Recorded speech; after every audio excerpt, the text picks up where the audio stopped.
দেশ ছাড়ছেন অন্তর্বর্তীকালীন সরকারের প্রধান উপদেষ্টা ডক্টর মোহাম্মদ ইউনূস।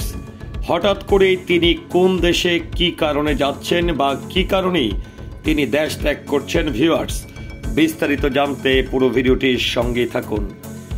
অন্তর্বর্তীকালীন সরকারের প্রধান উপদেষ্টা ডক্টর মোহাম্মদ ইউনূস জাতিসংঘের সাধারণ অধিবেশনে যোগ দিতে সংক্ষিপ্ত সফরে যাচ্ছেন নিউ ইয়র্কে। রোববার দুপুরে পররাষ্ট্র মন্ত্রণালয়ের সাংবাদিকদের ব্রিফিংকালে পররাষ্ট্র উপদেষ্টা মোহাম্মদ তৌহিদ হোসেন এই তথ্য জানিয়েছেন।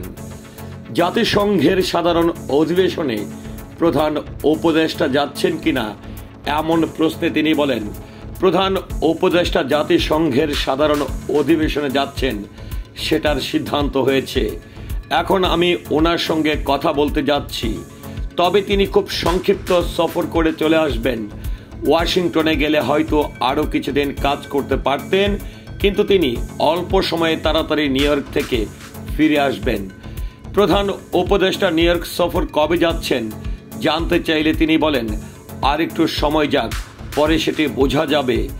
সেখানে কার সঙ্গে বৈঠক হবে এ প্রশ্নের জবাবে তৌহিদ হোসেন বলেন, এটা তো গেলেই হবে, কিছু কিছু কথাবার্তা আছে, কিছু বৈঠক হবে এটুকু বলতে পারি, তবে স্পেসিফিক বলতে পারি না।